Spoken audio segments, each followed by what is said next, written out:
ارمان خان کے چہرے پر پھر سے وہی جلن، وہی تپش دیکھنی ہے۔ باسط خان زادہ نے اپنے دونوں ہاتھ سر کے پیچھے باندھ کر صوفے سے ٹیک لگائے گنگناتے ہوئے اپنی آنکھیں بند کی تھیں۔ آج تقریباً ایک مہینہ ہونے کو آیا تھا۔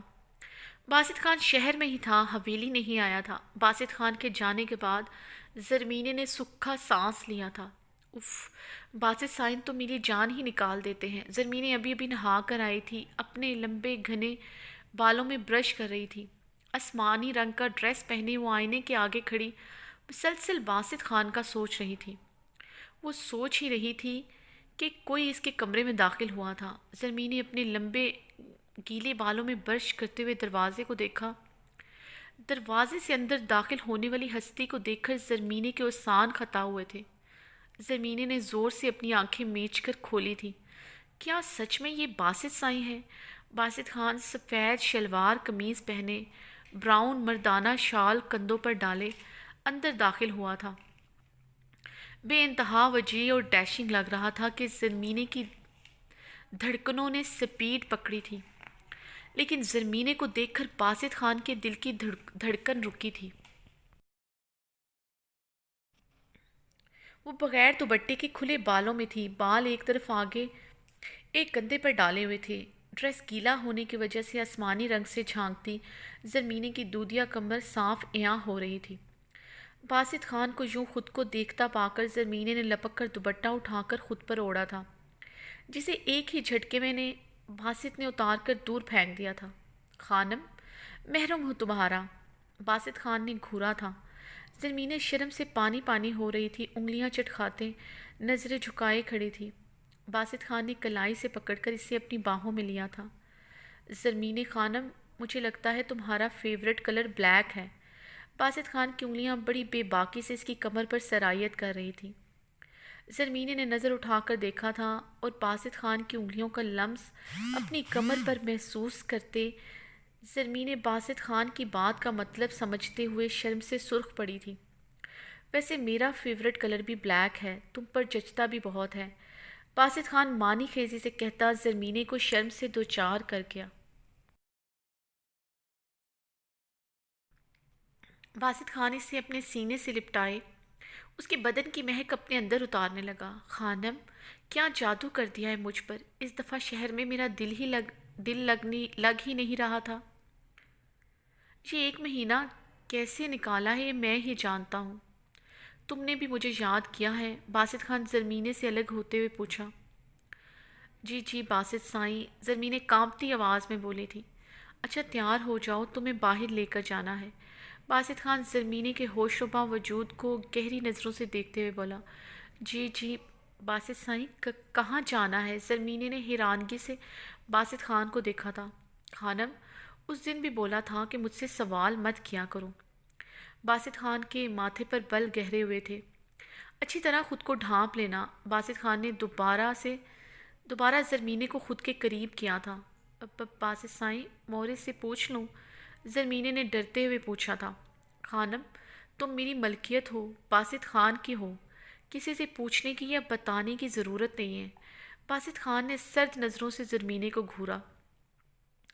زرمینے کا حلق خشک ہوا۔ جی ٹھیک ہے، زرمینے نے اپنی انگلیاں مروڑتے ہوئے آہستہ آواز میں کہا۔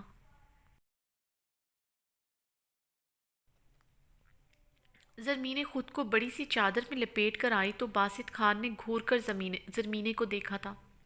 خانم، چہرہ بھی کور کرو۔ باسط خان کے کہنے پر زرمینے نے اچھی طرح نقاب کیا تھا۔ زرمینے گاڑی کی پچھلی سیٹ پر بیٹھی تھی کیونکہ باسط خان کو عورت کا آگے بیٹھنا پسند نہیں تھا۔ باسط خان زرمینے کو لے کر سوات کی ایک بہت بڑے شاپنگ مال میں لایا تھا۔ زرمینے تو شاپنگ مال کو دیکھ کر حیران رہ گئی۔ باسط خان نے اسے بہت زیادہ کپڑے دلوائے تھے، مگر سارے ہی اپنی پسند کے رنگ کے کپڑے لیے تھے۔ پھر میک اپ دلوایا تھا۔ زرمینے کو تو میک اپ کے متعلق کچھ پتہ نہیں تھا، باسط خان نے ہی اسے کچھ چیزیں لے کر دی تھیں۔ زرمینے بے انتہا خوش تھی۔ واپسی پر باسط خان اسے لیے ایک ہوٹل کے کمرے میں لایا تھا۔ خانم، تم فریش ہو جاؤ، میں تمہارے لیے کھانا آرڈر کرتا ہوں، ہم تھوڑی دیر یہاں رکیں گے۔ باسط خان زرمینے کو بے باک نظروں سے گھورتے ہوئے بولا۔ زرمینے کی جان ہوا ہوئی۔ زرمینے لرزتے وجود کے ساتھ خاموشی سے واش روم چلے گئی۔ باسط خان استہزائیہ مسکرا کر رہ گیا تھا۔ زرمینے منہ ہاتھ دھو کر فریش ہو کر آئی تو باسط خان صوفے پر بیٹھا اس کا انتظار کر رہا تھا۔ ادھر آؤ خانم، باسط خان نے زرمینے کو اپنے پاس آنے کو کہا۔ زرمینے خاموشی سے جھجکتی ہوئی چھوٹے چھوٹے قدم اٹھاتی باسط خان کی طرف بڑھی۔ باسط خان نے اسے اپنی چادر اتارنے کو کہا تھا جو اس نے ابھی تک اوڑھ رکھی تھی۔ زرمینے نے کانپتے ہاتھوں سے اپنی چادر اتاری تھی۔ باسط خان نے اسے اپنی گود میں بیٹھنے کو کہا۔ وہ دھڑکتے دل اور کانپتے بدن کے ساتھ باسط خان کے لیپ پر بیٹھی تھی۔ خانم، تمہیں پتہ تو چل گیا ہوگا میں تمہیں یہاں کیوں لایا ہوں۔ باسط خان زرمینے کی کمر میں ہاتھ ڈالے اسے خود کے بے حد قریب کیا تھا۔ اس کی گردن پر اپنی انگلی ٹریس کرتے ہوئے گھمبیر سرگوشی نما آواز میں پوچھا تھا۔ نہیں باسط سائیں، مجھے نہیں پتہ۔ زرمینے باسط خان کی بات کا مطلب سمجھتے ہوئے بھی دھڑکتے دل کے ساتھ نفی میں سر ہلا گئی۔ شرم اور ڈر سے اس کا برا حال تھا۔ اچھا، باسط خان نے کہکا لگایا تھا، چلو ابھی تھوڑی دیر تک تمہیں پتہ چل جائے گا۔ باسط خان غور سے زرمینے کے گھبرائے شرمائے چہرے کو دیکھ کر گھمبیر لہجے میں بولا۔ زرمینے اتنی خوش تھی کہ باسط خان اسے شاپنگ کروانے لایا ہے۔ اس دن ارمان خان کے سامنے باسط خان نے اس کے ساتھ برا سلوک کیا تھا۔ شاید یہ اس کا مداوا ہے، لیکن وہ بھول گئی تھی حویلی کے مردوں کا دل بہت سخت ہے۔ وہ عورت بیوی کو تو اپنی ملکیت سمجھتا ہے، اس کے ساتھ سب کچھ کرنے کا اپنا حق سمجھتا ہے، وہ پھر چاہے اس کا باپ ہو باسط خان یا پھر ارمان خان۔ کیا ہوا زرمینے خانم، کہاں کھو گئی؟ باسط خان اسے کھویا دیکھ کر پوچھنے لگا۔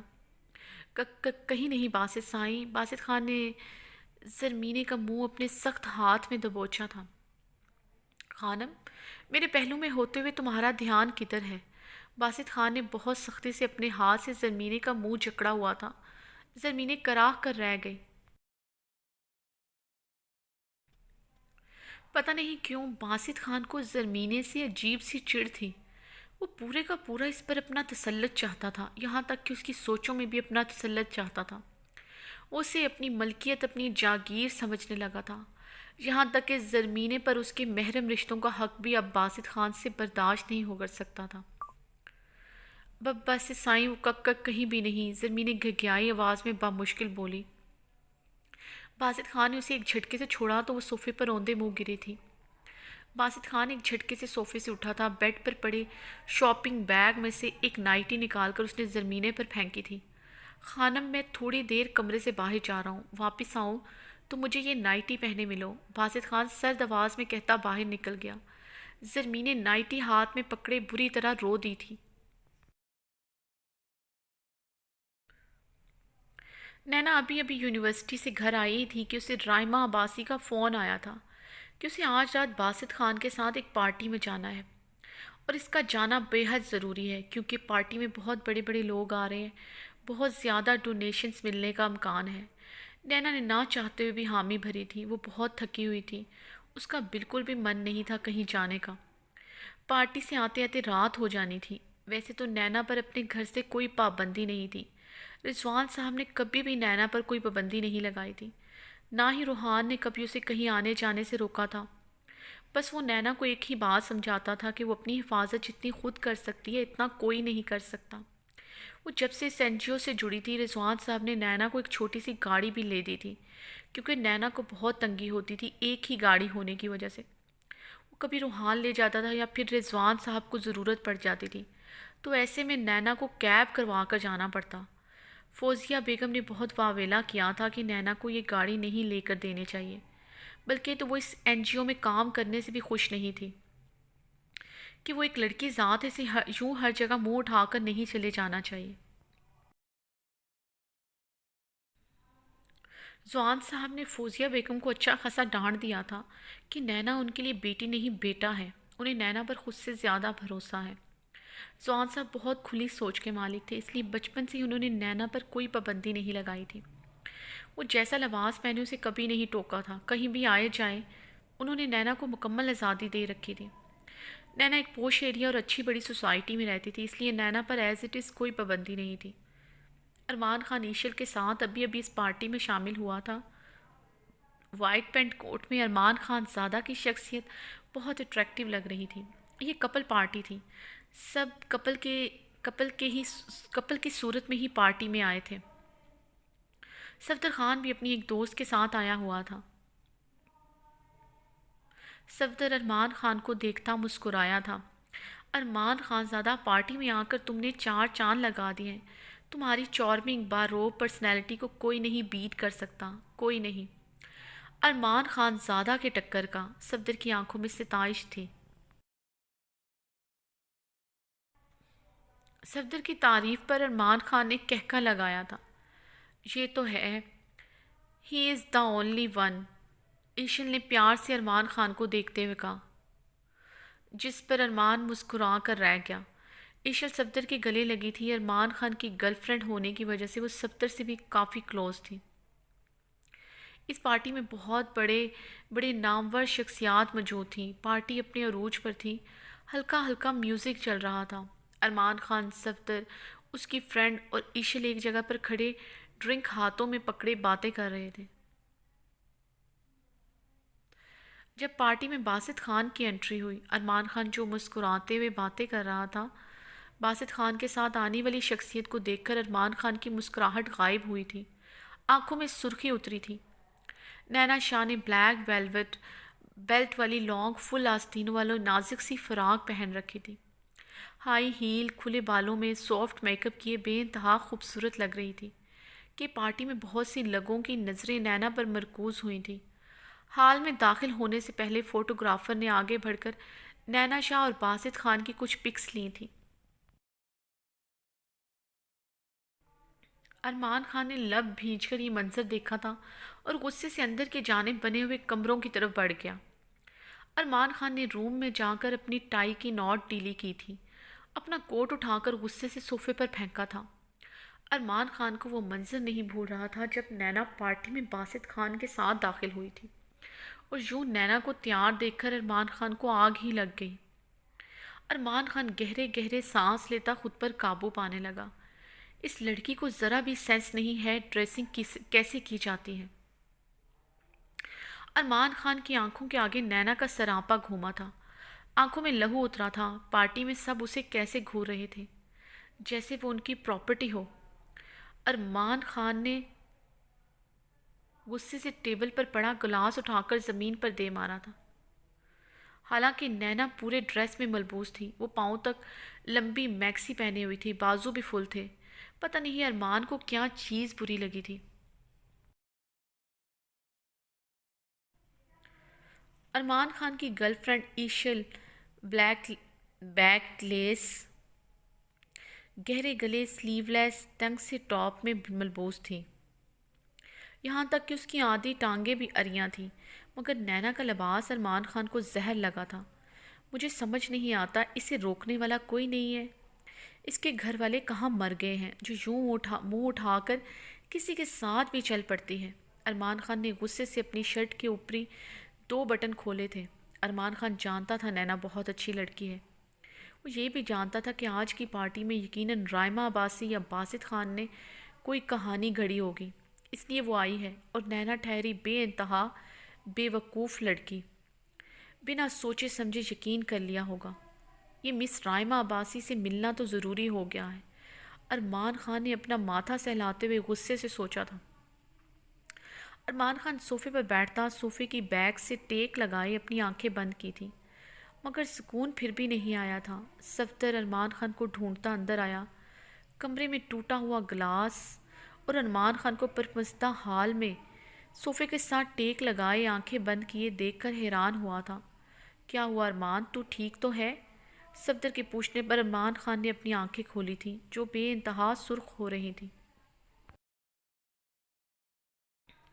صفدر ارمان خان کی آنکھوں کی سرخی دیکھ کر پریشان ہوا تھا۔ چہرے پر کرب اور غصے کی ملی جلی کیفیت تھی۔ صفدر حیران ہوا تھا کہ ابھی تو ارمان بالکل ٹھیک تھا، ابھی کیا ہوا ہے؟ ٹھیک ہوں میں، تو کیا کر رہا ہے اندر؟ ارمان خان بیزاری سے بولا تھا۔ پارٹی میں سب تیرا پوچھ رہے ہیں، ایشل بھی تجھے ڈھونڈ رہی ہے۔ صفدر نے بتایا تو ارمان خان کے چہرے پر بیزاریت طاری ہوئی تھی۔ کیوں وہ چھوٹی بچی ہے جو پارٹی میں گم ہو جائے گی، مجھے ڈھونڈ رہی ہے؟ صفدر ارمان خان کی بے تکی بات پر حیران ہوا تھا۔ ویسے باسط خان کے ساتھ وہی لڑکی ہے نا جسے ایک دفعہ تیرے ساتھ بھی میں نے دیکھا تھا؟ ویسے ہے بہت خوبصورت۔ صفدر کی تعریف پر ارمان نے اپنے لب بھینچ کر اپنے غصے پر کنٹرول کیا تھا۔ وہ باسط خان کے ساتھ کیا کر رہی ہے؟ کیا باسط خان کی گرل فرینڈ ہے وہ؟ کیا بکواس کر رہا ہے تو؟ ارمان صوفے سے اٹھتا دہاڑا تھا۔ کچھ نہیں لگتی وہ باسط خان کی، کچھ نہیں لگتی وہ اس کی، ارمان خان غصے سے چیخا تھا۔ صفدر کی بات پر ارمان خان کو پتنگے لگے تھے۔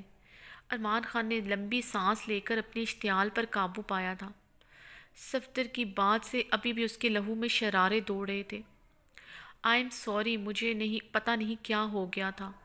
بہت مشکل سے خود کو کمپوز کرتے ارمان نے صفدر سے ایکسکیوز کیا تھا۔ یہی تو میں پوچھ رہا ہوں، تجھے کیا ہوا ہے ارمان؟ بہت عجیب بیہیو کر رہا ہے تو۔ کچھ نہیں ہوا مجھے۔ ارمان خان نے صوفے پر پڑا کوٹ اٹھا کر پہنا تھا، اپنی شرٹ کے بٹن بند کرتے اپنی ٹائی درست کی تھی۔ چلو پارٹی میں چلتے ہیں، ارمان پھیکی سی مسکراہٹ کے ساتھ بولتا باہر نکل گیا۔ صفدر حیران ہوئے ارمان کے پیچھے باہر آیا تھا۔